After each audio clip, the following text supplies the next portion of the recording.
ในยามเช้าตรู่เมฆหมอกยังคงคลอเคลียอยู่ตามยอดไม้สูงสายหมอกขาวลอยตามปกคลุมป่าใหญ่จนมองไม่เห็นปลายทาง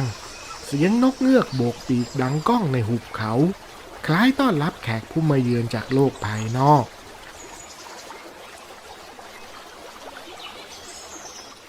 ถึงแล้วครับหมู่บ้านนี้แหละที่มีพรานชำนาญป่าตามที่คุณหญิงตามหาขอบใจจ้ะแล้วลุงพอจะรู้จักใครบ้างไหมที่เก่งพอจะตามหาคู่มั่นฉันได้ไอ้พรานสมมันก็เพิ่งถูกเสือคาบไปกินพรานแมนก็เก่งอยู่นะแต่เมียมันเพิ่งคลอดลูกน่าจะยังไม่อยากออกป่าถ้างั้นก็เหลือคนเดียวแล้วล่ะแต่ว่าแต่อะไรลุงรีบบอกมาเถอะคือไอ้พรานคนนี้มันไม่ใช่คนพื้นเพที่นี่หรอกคุณหญิงนิสัยก็เป็นคนเก็บตัวไม่ค่อยพูดจากับใครหรือมันอาจจะเป็นคนอินโทรเวิร์ตก็ได้ความร้อนรนพลุ่งพล่านในอกบังคับให้เธอเร่งเร้าให้พาไปพบจอมพรานโดยเร็ว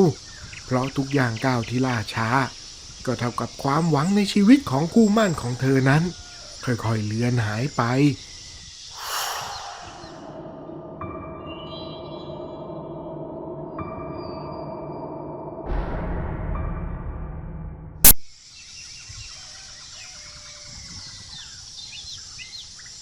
จนในที่สุดลุงก็พาเธอมาหยุดที่กระท่อมไม้หลังหนึ่งและที่นั่นเธอก็พบกับชายร่างกำยำผิวคล้ำแดงกล้ามเนื้อทุกมัดขึงแน่นดวงตาดำคลับคมกริบเหมือนผ่านศึกหนักมานับครั้งไม่ถ้วนท่านเป็นเงาะป่าแต่ก็ไม่เป็นไรขอให้ตามหาพี่นพเจอก็พอคุณหญิงถอยออกมาก่อนครับประเดี๋ยวลุงจะคุยให้เองนี่เจ้าพรานเงาะเอ็งช่วยพาคู่มั่นของคุณหญิงท่านกลับมาได้หรือเปล่า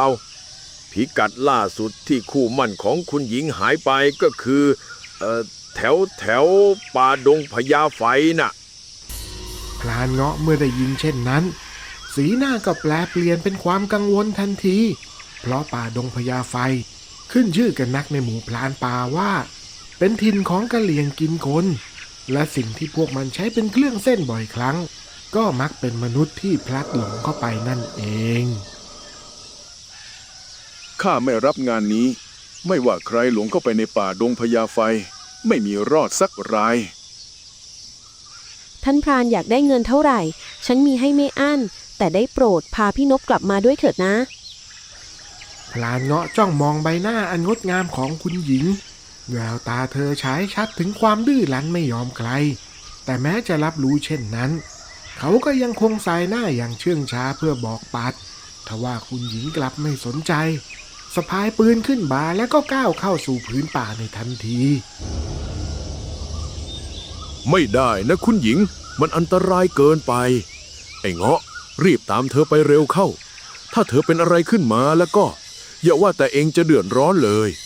หมู่บ้านนี้ทั้งหมู่บ้านคงไม่ได้อยู่กันอย่างปกติสุขเช่นนี้แน่ๆลุงชลาทำท่าทีเหมือนจะกราบกรานแทบเท้าพลานเงาะจนในที่สุดพลานเงาะก็ไม่อาจทนทานได้ต้องยอมรับคำด้วยสีหน้าเคร่งขรึมก่อนจะสาวเท้าเดินตามคุณหญิงเข้าไปในป่าลึกอย่างแน่วแน่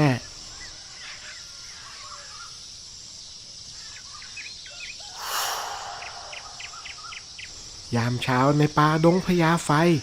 แม้จะเป็นเวลารุ่งอรุณแต่หมอกหนาทึบราวกับม่านผืนใหญ่ยังคงคลุมทั่วหุบเขาราวกับทั้งป่าได้เฝ้ารอสิ่งชั่วร้ายบางอย่างอยู่คุณหญิงก้าวเดินไปข้างหน้าด้วยเท้าที่สั่นสะท้านแต่หัวใจกลับแน่วแน่ยิ่งนักหยุดก่อน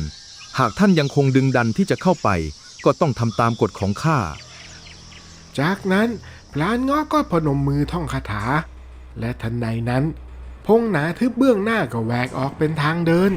ตรงเข้าไปในป่าโดยมีคุณหญิงมองตะลึงอยู่แล้วพลานเงาะก็เอ่ยขึ้นมาสั้นๆไปกันต่อเถอะข้าใช้อาคมเบิกไพรให้แล้วณกลางลานดินกว้างที่รอบๆรายล้อมไปด้วยกระท่อมไม้เก่าๆดูทรุดโทรม มีเฒ่าชราชาวกะเหรี่ยงคนหนึ่งกำลังทำพิธีบูชายันและเหยื่อที่ถูกมัดไว้กับแท่นหินนั้นก็คือนบคู่หมั่นของคุณหญิงนั่นเอง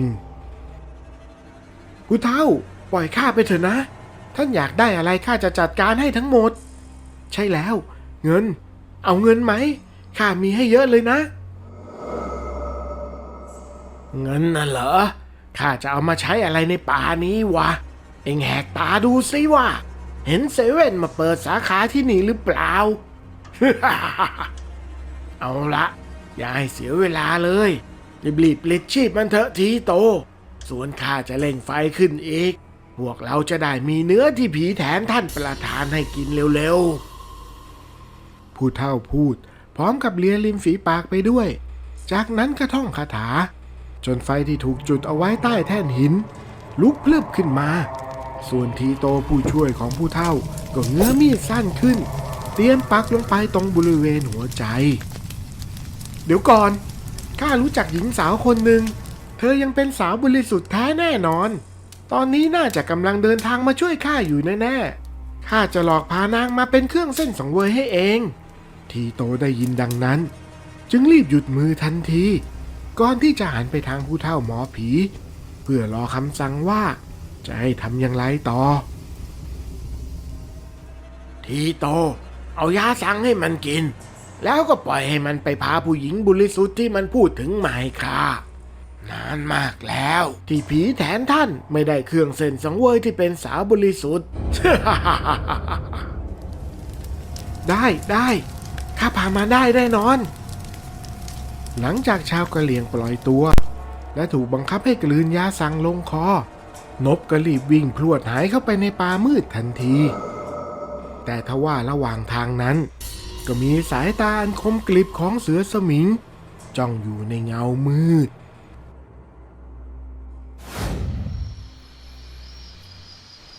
แสงไฟจากกองฟืนเล็กๆบนห้างไม้ส่องวูบไหวไล่ความมืดรอบด้านออกไปคุณหญิงนั่งเคียงข้างพลานเงาะยังไม่รังเกียจเดียดฉันในรูปลักษณ์ของพลานเงาะเลยพลานเงาะหันมาสบตาคุณหญิงช้าๆสายตาคมขรึมที่เคยแข็งกระด้างกับพลันอ่อนโยนลงแต่ทันใดนั้นเสียงฝีเท้าอันเร่งรีบก็ทำลายบรรยากาศอันเงียบสงบลงใครอยู่บนห้างน่ะช่วยฉันด้วยได้โปรดพี่นพฉันอยู่บนนี้จ้ะพรานเงาะรีบลงไปช่วยพี่นพเร็วๆเข้าอย่าเพิ่งลงไปข้าได้กลิ่นแปลกแต่เธอกลับไม่ฟังคำเตือนใดๆของพลานเงาะเพราะใจนั้นเฝ้าแต่ทวินหาคนรักในขณะที่ทั้งสองกำลังจะโผล่เข้ากอดกันนั้นจู่ๆเสียงคำรามของเสือก็ดังก้องกังวานลั่นป่า ข้าคิดเอาไว้แล้วว่ามันต้องมาหาพวกพ้องทีนี้ล่ะข้าจะได้กินให้อิ่มยาวๆไปเลยพลานเงาะเห็นว่าเสือสมิงยังอยู่นอกระยะยิงจึงรีบไต่ลงจากห้างอย่างรวดเร็วเพื่อเข้าไปช่วยแต่ในจังหวะหน้าสิวหน้าขวานนั้นนบกลับคว้าตัวคุณหญิงเข้ามาใช้เป็นโล่บังตัวเองจากเสือโคร่งโดยไม่ลังเลส่วนเสือตัวนั้นก็ไม่สนใจว่าเหยื่อจะเป็นใครมันรีบง้างแขนอันทรงพลังขึ้นแล้วก็ตะปบไปที่คุณหญิงทันทีแต่ทว่าคนที่โดนตะปบนั้นกลับกลายเป็นพลานเงาะที่เอาตัวเข้าไปบังไว้แทนส่วนนบก็ไม่รอช้าอาศัยช่วงจังหวะชุลมุนรีบปีนขึ้นห้างไปโดยไม่สนใจคนรักเลยแม้แต่น้อยพรานเงาะถอยไปคุณหญิงพลานเงาะรีบหันมาเผชิญหน้ากับเสือสมิงอย่างไม่ลังเลแม้ร่างกายจะบาดเจ็บสาหัสแต่เขาก็ยังฝืนตั้งสติสำรวมจิตแน่วแน่เสียงคาถาโบราณพร่ำตำลอดออกมาจากริมฝีปากในมือของเขาปรากฏไม้สางยาวขึ้นเหมือนกับมันผุดขึ้นมาได้เองจากกลางอากาศดวงตาของพลานเงาะทอประกายมุ่งมั่นในขณะที่เขายกไม้สางขึ้นเล็งไปยังร่างเสือสมิงที่กำลังกระหายเลือดแล้วก็เป่าพรวดออกไปทันทีเฮ้ยลูกไฟอาคมไอ้นี่มันไม่ธรรมดาแล้วเสือสมิงโยกตัวหลบไปด้านข้างทำให้หลบลูกไฟอาคมได้อย่างฉิวเฉียดคิดหรือว่าไอ้ลูกไฟแค่นี้จะทำอะไรข้าได้ แต่ในขณะที่เสือสมิงกำลังกระยิ้มย่องอยู่นั้นลูกไฟที่ปล่อยออกไปแล้วกลับวกกลับเข้ามาแล้วก็พุ่งเข้าชนที่ด้านหลังของเสือสมิงทำให้มันล้มลงไปกระแทกกับพื้นอย่างจังพลานเงาะเห็นจังหวะที่เสือสมิงพลาดท่าก็รีบเข้าไปยืนค่อมล่างจ่อไม้ซางไปที่หน้าของเสือสมิงพร้อมกับตั้งท่าเป่าลูกไฟออกไปอย่าทำข้าเลยข้าสัญญาว่าจะไม่มายุ่งกับพวกเจ้าอีก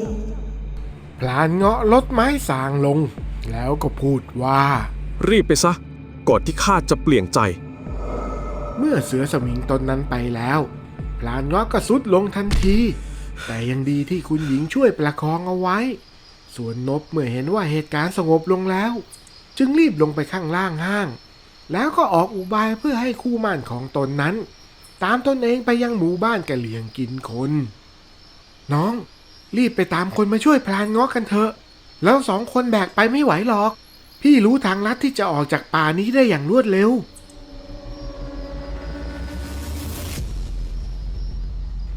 ไม่นานหลังจากนั้นนบก็พาคุณหญิงคู่มั่นมาปรากฏตัวหน้าหมู่บ้านกะเหลี่ยงกินคนกลางลานดินที่โอบล้อมไปด้วยกระท่อมไม้เก่าทรุดโทรมบรรยากาศคละคลุ้งไปด้วยกลิ่นควันไฟและข่าวเลือดอันน่าสะพรึงพี่นพที่นี่คือที่ไหนแล้วหมอล่ะหมอมีไหมน้องจะพาไปหาพรานเงาะ มันพามาจริงๆด้วยว่าไอ้ทีโตฆ่าผู้ชายทิ้งซะแล้วจับผู้หญิงเอาไว้พุทธเฒ่านี่มันอะไรกันไหนบอกว่าจะปล่อยข้าไปไง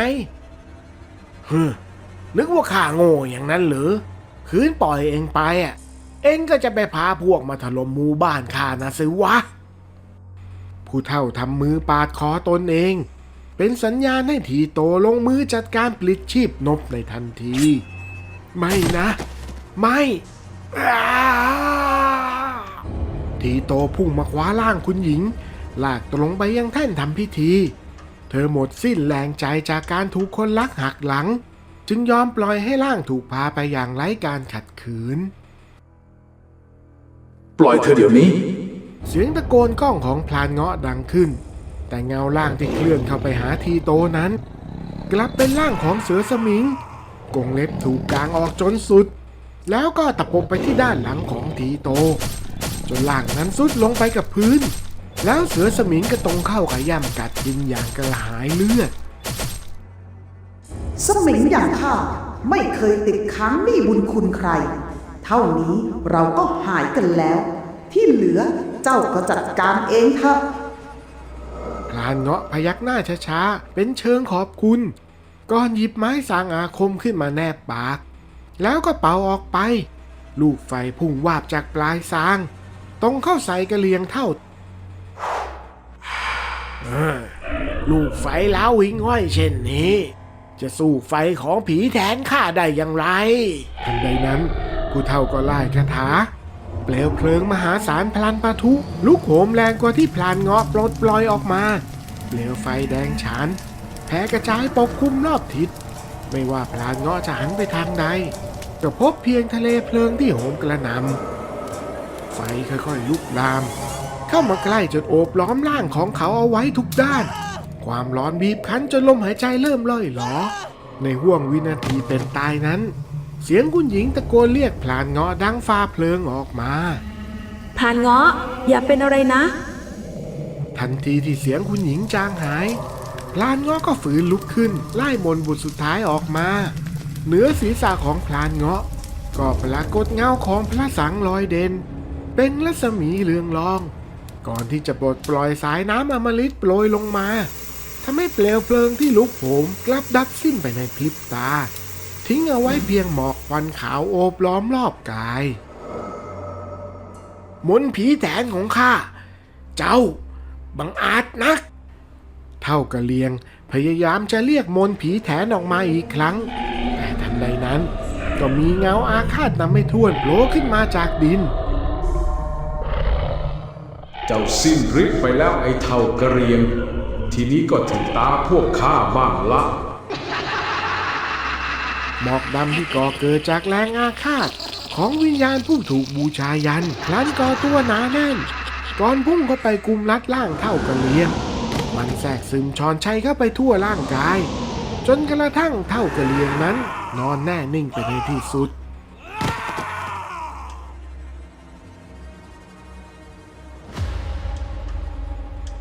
เมื่อหมอกดำสลายตัวลงร่างของพลานเงาะที่ต้องงนพระสังผ่านเปล่งประกายเรืองรองเงาร่างเงาะที่หยาบกร้านค่อยๆหายไปเผยเห็นเป็นชายหนุ่มรูปงามใบหน้าคมคายดวงตาอบอุ่นพร้อมกับรอยยิ้มอันอ่อนโยน พรานเงาะ ท่านทำไม คุณหญิงถึงกับตะลึงมือไม้สั่นแต่หัวใจกลับเต็มตื้นไปด้วยความสุขเขายื่นมือมาสัมผัสกับพลานเงาะเบาๆคล้ายกลัวว่าจะเป็นเพียงความฝันทั้งสองยิ้มให้กัน